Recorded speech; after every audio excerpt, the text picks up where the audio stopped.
പ്രിയ കൂട്ടുകാരെ, അസ്സലാമു അലൈക്കും വറഹ്മത്തുള്ളാഹ്.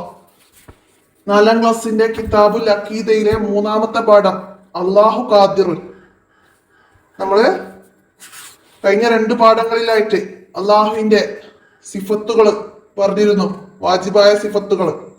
അപ്പൊ അതിന്റെ തുടർ ഭാഗമായിട്ട് ബാക്കിയുള്ള സിഫത്തുകളാണ് നമുക്ക് ഈ പാഠത്തിൽ മനസ്സിലാക്കാനുള്ളത്. പാഠഭാഗം മനസ്സിലാക്കാം. ബിസ്മില്ലാഹിർ റഹ്മാനിർ റഹീം. അല്ലാഹു ഖാദിർ. അല്ലാഹു ഖാദിർ, അല്ലാഹു കഴിവുള്ളവനാണ്. എന്താണ്? അല്ലാഹു എല്ലാറ്റിനും കഴിവുള്ളവനാണ്. അവൻ എല്ലാം കേൾക്കുന്നവനും കാണുന്നവനും അറിയുന്നവനുമാണ്. അവൻ സദാ ജീവിക്കുന്നവനും സംസാരിക്കുന്നവനും ഉദ്ദേശിക്കുന്നവനുമാണ്. അവന്റെ ഉദ്ദേശം കൂടാതെ ഒന്നും ഉണ്ടാകുന്നതല്ല. അള്ളാഹുവിന്റെ വാജിബായ സിഫത്തുകളാണ് ഇവയെല്ലാം. അപ്പൊ അള്ളാഹു എല്ലാറ്റിനും കഴിവുള്ളവനാണ്. എല്ലാം കേൾക്കുന്നവൻ, കാണുന്നവൻ, അറിയുന്നവൻ. എല്ലാം അവന്റെ ഉദ്ദേശം കൂടാതെ ഉണ്ടാകുന്നതല്ല. അപ്പൊ ഇതൊക്കെ അള്ളാഹുവിന്റെ വാജിബായ സിഫത്താണ്, അള്ളാഹുവിന്റെ വിശേഷണങ്ങളാണ്. അപ്പൊ നമുക്ക് സിഫത്തുകൾ നോക്കാം. ഖാദിറുൻ, ഖാദിറുൻ കഴിവുള്ളവൻ, ഖാദിറുൻ കഴിവുള്ളവൻ. മുരീദുൻ ഉദ്ദേശിക്കുന്നവൻ, മുരീദുൻ ഉദ്ദേശിക്കുന്നവൻ. ആലിമുൻ അറിയുന്നവൻ, ആലിമുൻ അറിയുന്നവൻ. ഹയ്യുൻ ജീവിച്ചിരിക്കുന്നവൻ. സമീഉൻ കേൾക്കുന്നവൻ. ബസീറുൻ കാണുന്നവൻ.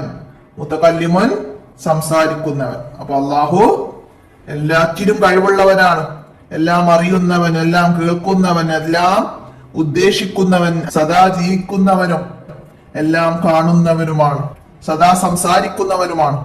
അപ്പൊ അത് മനസ്സിലാക്കുക. അപ്പൊ അത് അർത്ഥത്തോട് കൂടി തന്നെ മനസ്സിലാക്കി പഠിക്കുക. അപ്പോഴാണ് നമുക്ക് ഇതിന്റെ വിപരീതം മനസ്സിലാക്കാൻ കഴിയുള്ളൂ. ഖാദിറുൻ കഴിവുള്ളവൻ. അപ്പൊ എന്താണ് ഖാദിറുൻ കഴിവുള്ളവൻ എന്ന് പറഞ്ഞാൽ അതിന്റെ ഓപ്പോസിറ്റ് എന്തായിരിക്കും? കഴിവില്ലാത്തവൻ. സംസാരിക്കുന്നവൻ എന്താണ്? സംസാരിക്കാത്തവൻ. അങ്ങനെ നമുക്ക് പറയാൻ കഴിയണം. അടുത്തെന്താണ്? ഇവക്കെതിരായ കാര്യങ്ങൾ അള്ളാഹുവിൽ ഒരിക്കലും ഉണ്ടാവാൻ പാടില്ലാത്തതാണ്. അതിന് മുസ്തഹീല് എന്ന് പറയുന്നു. അപ്പോ വാജിബായ സിഫത്തിന് എതിരായിട്ട് ഒന്നും അള്ളാഹുവിൽ നിന്ന് ഉണ്ടാവാൻ പാടില്ലാത്തതാണ്. അതിനാണ് മുസ്തഹീൽ എന്ന് പറയുന്നത്. ഉണ്ടാകാവുന്ന ഏത് കാര്യവും അള്ളാഹുവിന് ചെയ്യുകയോ ചെയ്യാതിരിക്കുകയോ ആവാം. ഇത് അള്ളാഹുവിന്റെ ജായിസായ സിഫത്താകുന്നു. അള്ളാഹുവിന് ജായിസായ ഒരു സിഫത്താണുള്ളത്. നമ്മൾ പറഞ്ഞിരുന്നു, ആ ഒരു സിഫത്താണ് എന്ത്? ഉണ്ടാകാവുന്ന ഏത് കാര്യവും അള്ളാഹുവിന് ചെയ്യുകയോ ചെയ്യാതിരിക്കുകയോ ആവാം. ഇത് അള്ളാഹുവിന്റെ ജായിസായ സിഫത്താണ്. അള്ളാഹുവിന് ജായിസായ സിഫത്ത് എത്ര? ഒന്നാണ്. അത് ചെയ്യുകയോ ചെയ്യാതിരിക്കുകയോ ആവാം. അതാണ് ജായിസായ സിഫത്ത്. അപ്പൊ എന്താണ് ജായിസായ സിഫത്ത്? അള്ളാഹു ചെയ്യുകയോ ചെയ്യാതിരിക്കുകയോ ആവാം. ഇതിനെന്ത് പറയും? ജായിസായ സിഫത്ത്, അള്ളാഹുവിന്റെ ജായിസായ സിഫത്ത്. അപ്പൊ നമ്മള് അള്ളാഹുവിന്റെ വാജിബായ സിഫത്തുകൾ 20 പഠിച്ചു 3 പാഠങ്ങളിലായിട്ട്. അപ്പൊ അതെല്ലാം കൂടി ചേർത്തിട്ട് നമുക്കൊരു ബൈത്താണ് ഇവിടെ വന്നത്. നമുക്ക് പാടാം. ഫല്ലാഹു മൗജൂദും ഖദീമും ബാക്കി മുഖാലിഫുൽ ലിൽ ഖൽഖി ബിൽ ഇത്ലാഖി വഖായിമുൻ ആനി വവാഹിദും വഹൈ ഖാദിർ മുരീദുൻ ആലിമുൻ ബികുല്ലി ഷൈ സമീഉൻ ബസീറുൻ വമുതകല്ലിമു ലഹു സിഫാത്തുൻ സബഅത്തുൻ തന്തളിമു ഫഖുദ്റത്തുൻ ഇറാദത്തുൻ സമ്മുൻ ബസർ ഹയാത്തുനിൽ ഇൽമു കലാമുൻ ഇസ്തമർ. അപ്പോ ഇതിന്റെ വോയിസ് ആയിട്ടുള്ള ബൈത്ത് നമുക്ക് ഇത് സ്കാൻ ചെയ്താൽ കിട്ടുന്നതാണ്. അപ്പൊ എല്ലാവരും ഇത് പഠിച്ചാൽ നമുക്ക് അള്ളാഹുവിന്റെ വാജിബായ സിഫത്ത് 20 ഓർഡറിൽ പറയാൻ കഴിയും. ഉജൂദ്, കിദം, ബാക്കി, മുഖാലിഫുൽ ലിൽ ഹവായിസ്, അങ്ങനെ മനസ്സിലാക്കി പഠിക്കാം. ഇനി നമുക്ക് ഇതിന്റെ തദ്രിബാത്ത് നോക്കാം. എന്താണ്? വ്യക്തമാക്കാനാണ്. അള്ളാഹുവിന് വാജിബായ സിഫത്തുകളിൽ നിന്ന് 3 എഴുതാനാണ്. അള്ളാഹുവിന്റെ വാജിബായ സിഫത്തുകൾ. അപ്പൊ നമ്മൾ 20 പഠിച്ച് അതിൽ നിന്ന് 3 എഴുതാം. എന്നാലും നമുക്ക് ഈ പാഠത്തിൽ നിന്നുള്ളത് നമുക്ക് അവിടെ എഴുതി കൊടുക്കാം. ഖാദിർ, മുരീദുൻ, ഖാദിറുൻ, മുരീദുൻ, ആലിമുൻ. അങ്ങനെ നമുക്ക് ഇവിടുന്ന് 3 എഴുതാം. അടുത്ത ചോദ്യം എന്താണ്? മുസ്തഹീൽ. എന്താണ് മുസ്തഹീൽ എന്നാണ്? എന്താണ് ഇവിടെ പറയുന്നത്? ഇവക്കെതിരായ കാര്യങ്ങൾ അള്ളാഹുവിൽ ഒരിക്കലും ഉണ്ടാവാൻ പാടില്ലാത്തതാണ്. അതിന് മുസ്തഹീൽ എന്ന് പറയുന്നു. അപ്പൊ എന്താണ്? നമുക്ക് ഇവിടെ എന്ത് എഴുതി കൊടുക്കാം? വാജിബായ സിഫത്തുകൾക്ക് എതിരായ കാര്യങ്ങൾ അള്ളാഹുവിൽ ഒരിക്കലും ഉണ്ടാവാൻ പാടില്ലാത്തതാണ്. അതിന് മുസ്തഹീൽ എന്ന് പറയുന്നു. മനസ്സിലാക്കി പഠിക്കുക. അടുത്തത് അള്ളാഹുവിന്റെ ജായിസായ സിഫത്ത്. അള്ളാഹുവിന്റെ ജായിസായ സിഫത്താണെന്ത്? ഉണ്ടാകാവുന്ന ഏത് കാര്യവും അള്ളാഹുവിന് ചെയ്യുകയോ ചെയ്യാതിരിക്കുകയോ ആവാം. ഇത് അള്ളാഹുവിന്റെ ജായിസായ സിഫത്താകുന്നു. ഈ താഴെയുള്ളതിന് വിപരീത പദം എടുത്തെഴുതണം. ബസീർ. ബസീർ എന്ന് പറഞ്ഞാല് കാണുന്നവനായിരിക്കുക, കാഴ്ചയുള്ളവനായിരിക്കുക എന്നാണ്. അപ്പൊ അതിന്റെ ഓപ്പോസിറ്റ് ആണ് എന്ത്? കാഴ്ചയില്ലാത്തവൻ. കാഴ്ചയില്ലാത്തവൻ. അപ്പൊ നമുക്കത് എഴുതാം. അടുത്തതാ ആലിമുൻ. ആലിമുൻ എന്ന് പറഞ്ഞാൽ അറിയുന്നവൻ, അറിവുള്ളവൻ.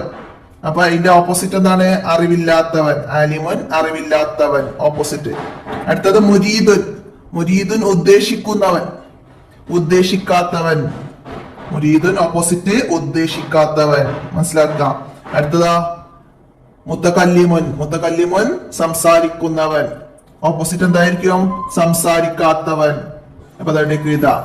അടുത്തതാ ഖാദിറുൻ. ഖാദിറുൻ കഴിവുള്ളവൻ. അപ്പോ കഴിവില്ലാത്തവൻ എന്നത് നമുക്ക് അവിടേക്ക് എഴുതി കൊടുക്കാം. ഹയ്യുൻ ജീവിച്ചിരിക്കുന്നവൻ. അപ്പോ ഓപ്പോസിറ്റ് ആണെന്ത്? ജീവിച്ചിരിക്കാത്തവൻ. ജീവിച്ചിരിക്കാത്തവൻ. സമയവും. സമയവും കേൾവിയുള്ളവൻ, കേൾക്കുന്നവൻ. അപ്പൊ അതിന്റെ ഓപ്പോസിറ്റ് ആണെന്ത്? കേൾവിയില്ലാത്തവൻ എന്നത്. കേൾവിയില്ലാത്തവൻ. മനസ്സിലാക്കാം. അപ്പൊ നമുക്കൊന്ന് ഓർഡറിൽ നമ്പർ ഇട്ടെടുക്കാം. ബസീറുൻ കാണുന്നവൻ. ബസീറുൻ കാണുന്നവൻ. അപ്പൊ എന്താ ഇതാ? കാഴ്ചയില്ലാത്തവൻ എന്നതിന് 1. ആലിമുൻ അറിവില്ലാത്തവൻ, ഓപ്പോസിറ്റ് 2. മുരീദുൻ ഉദ്ദേശമില്ലാത്തവൻ, ഉദ്ദേശിക്കാത്തവൻ 3. മുത്തകല്ലിമുൻ. മുത്തകല്ലിമുൻ സംസാരിക്കാത്തവൻ, ഓപ്പോസിറ്റ് ആണ് കേട്ടോ പറയുന്നത്. മുത്തകല്ലിമുൻ. ഖാദിറുൻ കഴിവുള്ളവൻ. അപ്പോ കഴിവില്ലാത്തവൻ 5. ഹയ്യുൻ ജീവിച്ചിരിക്കുന്നവൻ. അതിന്റെ ഓപ്പോസിറ്റ് ജീവിച്ചിരിക്കാത്തവൻ 6. സമീഉൻ. സമീഉൻ കേൾവിയുള്ളവൻ, കേൾക്കുന്നവൻ. അപ്പൊ അതിന്റെ ഓപ്പോസിറ്റ് കേൾവി ഇല്ലാത്തവൻ. അപ്പൊ അത് മനസ്സിലാക്കി തന്നെ പഠിക്കുക. ഓപ്പോസിറ്റ് വന്നതാണ്. ഓപ്പോസിറ്റ് അല്ലാതെ അതിന്റെ നേരെ അതിന്റെ അർത്ഥം തന്നെ എഴുതാൻ വന്നാല് ബസീറുൻ എന്താണ്? അപ്പൊ നമുക്ക് എന്ത് എഴുതണം? ബസീറുൻ കാണുന്നവനായിരിക്കുക. അപ്പൊ എന്താണെന്ന് മനസ്സിലാക്കണം കേട്ടോ. നമുക്ക് അടുത്ത വർക്ക് വരുന്നത് ഉത്തരം എഴുതാനാണ്. ഉത്തരം എഴുതാൻ തന്നെ നമുക്ക് ഇവിടെ എന്താണ്? സംഇ എന്ന സിഫത്തുള്ള അള്ളാഹു സമീഅ ആകുന്നു എന്നവിടെ ഉദാഹരണം തന്നിട്ടുണ്ട്. അതുപോലെ ബാക്കിയുള്ളത് പൂർത്തിയാക്കി കൊടുക്കണം. എന്താണ്? ബസർ എന്ന സിഫത്തുള്ള അള്ളാഹു ബസീർ ആകുന്നു. കുദ്റത്ത് എന്ന സിഫത്തുള്ള അള്ളാഹു ഖാദിർ ആകുന്നു. അപ്പൊ വിട്ട സ്ഥലത്ത് എഴുതേണ്ടതും കൂടി ചേർത്തിട്ടാണ് ഞാൻ പറയുന്നത്. അത് എഴുതാം. ഇനിയോ ഹയാത്ത് എന്ന സിഫത്തുള്ള അള്ളാഹു ഹയ്യ് ആകുന്നു. ഹയ്യ്. അടുത്തതാ ഇറാദത്ത് എന്ന സിഫത്തുള്ള അള്ളാഹു മുരീദ് ആകുന്നു. അങ്ങനെ നമുക്കവിടെ വിട്ട സ്ഥലത്ത് എഴുതി കൊടുക്കാം. ബസർ, ബസീർ, ഖാദിർ, കുദ്റത്ത്, ഹയാത്ത്, ഹയ്യ്, ഇറാദത്ത്, മുരീദ്. അങ്ങനെ അത് ചേർത്തെടുക്കാം. ഇനി എന്താണ്? സിഫത്തുകൾക്ക് കളർ നൽകാനാണ്. വാജിബിന് പച്ചയും മുസ്തഹീലിന് ചുവപ്പും കളർ നൽകണം. അപ്പൊ നമുക്കവിടെ അത് താഴെ അതിന്റെ റൗണ്ടിൽ നമുക്ക് കളർ നൽകാം. തുടക്കമില്ലാതിരിക്കുക എന്നത് എന്താണ്? വാജിബാണ്. അപ്പൊ അതിന് ഗ്രീന്. അപ്പൊ ഞാനിവിടെ പറയാം. അപ്പൊ നമുക്ക് ഗ്രീന് വാജിബാണ്, മുസ്തഹീല് ചുവപ്പാണ്. നിങ്ങൾ മനസ്സിലാക്കണം. തുടക്കം ഇല്ലാതിരിക്കൽ അത് വാജിബ്. അതിന് നേരെ അന്ത്യമുണ്ടാകൽ അത് മുസ്തഹീല്. സംസാരിക്കുന്നവൻ വാജിബ്. സ്വയം നിലനിൽക്കൽ വാജിബ്. കഴിവില്ലാത്തവൻ മുസ്തഹീല്. ഏകത്വം വാജിബ്. കാഴ്ചയുള്ളവൻ വാജിബ്. അജ്ഞത മുസ്തഹീല്. കഴിവില്ലാത്തവൻ മുസ്തഹീല്. സംസാരം വാജിബ്. ഉദ്ദേശിക്കാത്തവൻ മുസ്തഹീല്. ബദിരൻ മുസ്തഹീല്. അറിവുള്ളവൻ വാജിബ്.